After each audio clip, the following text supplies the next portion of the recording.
ایک نوجوان بڑا متقی اور پرہیزگار تھا.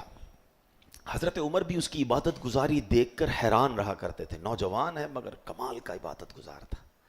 اور جب وہ نوجوان عشاء پڑھ کر گھر جاتا نا رات کو، تو راستے میں ایک خوبصورت عورت اس کو ملتی تھی روزانہ اور اسے اپنی طرف بلاتی، گناہوں کی طرف بلاتی.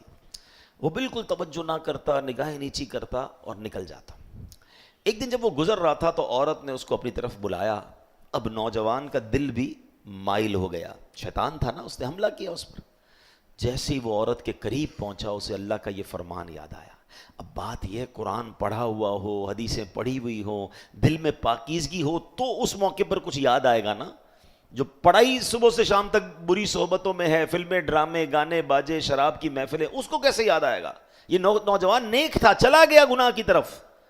کیا یاد آیا کہ اللہ قرآن میں فرماتا ہے بے شک پرہیزگاروں کو جب شیطان کی طرف سے کوئی خیال آتا ہے تو وہ فوراً حکم خدا یاد کرتے ہیں، پھر اسی وقت ان کی آنکھیں کھل جاتی ہیں.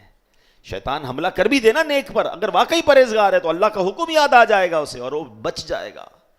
اب اس بندے کو جب یہ یاد آیا کہ میں کیا کرنے لگا تھا، میں تو چل پڑا تھا گناہ کی طرف، اس پر ایسا اللہ پاک کا خوف غالب ہوا کہ وہ بے ہوش ہو گیا، زمین پر گر گیا. اتنا خوف. جب بہت دیر تک گھر نہیں پہنچا تو اس کا بوڑھا والد تلاش کرنے کے لیے نکلا تو دیکھا کہ نوجوان تو کہیں بے ہوش پڑا ہے. اسے اٹھایا، اس کو ہوش آیا. نوجوان سے پوچھا کیا معاملہ ہوا تھا، کیسے بے ہوش ہو گئے؟ اس نوجوان نے شرمندہ ہو کر اپنے والد کو پھر یہ واقعہ سنایا کہ میرے ساتھ ایسا ہوا. مگر جب یہ واقعہ سنایا دوبارہ آیت کریمہ پڑھی یہ والی، ایسا خوف خدا دل پر طاری ہوا کہ چیخ ماری اور اس کی روح ہی اس کی جسم سے نکل گئی. اسی خوف خدا میں انتقال ہو گیا. حضرت عمر کو سارا واقعہ پتہ چلا. آپ اس کی قبر پر گئے اور قبر پر جا کر یہ آیت پڑھی وَلِمَنْ خَافَ مَقَامَ رَبِّهِ جَنَّتَانِ، اور جو اپنے رب کے حضور کھڑے ہونے سے ڈرے تو اس کے لیے 2 جنتیں ہیں. پتہ ہے کیا ہوا؟ اس کی قبر سے آواز آتی ہے اے امیر المومنین، بے شک میرے رب نے مجھے 2 جنتیں عطا فرما دی ہیں.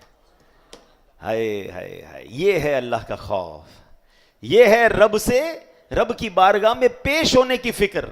اس نے حرام چھوڑا کہ اللہ دیکھ رہا ہے، اللہ نے اسے 2 جنتیں عطا فرما دی. ادھر تو ڈھونڈ کے حرام کرنا ہے، ادھر تو تلاش کرتے لوگ کہ بتاؤ کدھر کون سا حرام کام ہو رہا ہے، کون سے ملک میں آسان ہے، کون سے علاقے میں آسان ہے، کدھر جائیں گے تو زیادہ معاذ اللہ انجوائے کریں گے. سوچتے نہیں کہ میں جدھر بھی چلا جاؤں میرا رب تو دیکھ رہا ہے.